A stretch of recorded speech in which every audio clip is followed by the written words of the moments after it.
Starting my Tuesday off right. Stop freedom. It's not Tuesday. Save freedom. Stop Hillary.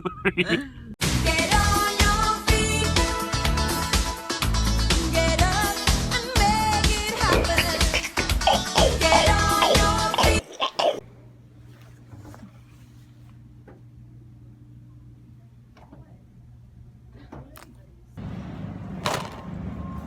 At this point, someone's gonna steal your purse, Bree. And I ain't gonna stop.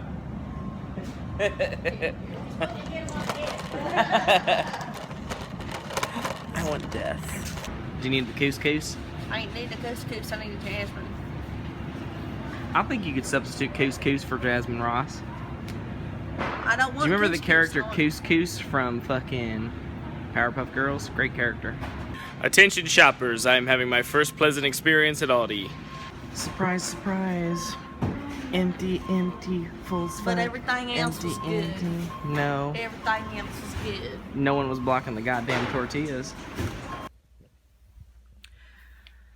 So just getting back from the hospital, I thought I wasn't going to make a video about it, but I remember last night RJ was, and I think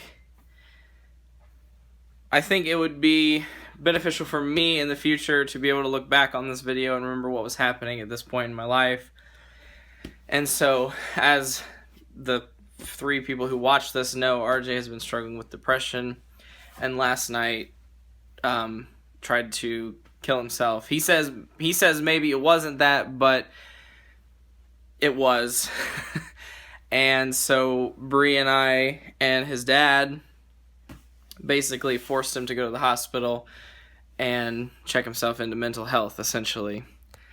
And so it's been hard for me today. Well, it was hard last night because it was harder last night because I knew with the text message that I received, I knew that could be the last time that my best friend was ever going to speak to me. And that was the last thing that he was going to say to me. And it was a nice message, but that's not the point. And so I knew, and then I started thinking about if it had happened and we hadn't intervened, then I would have woken up this morning and my best friend would have been dead. And, trying to imagine what my life would be like without RJ. I'm not saying this to make him feel guilty. I'm just expressing my own feelings. Trying to imagine what my life would be like without RJ is very hard.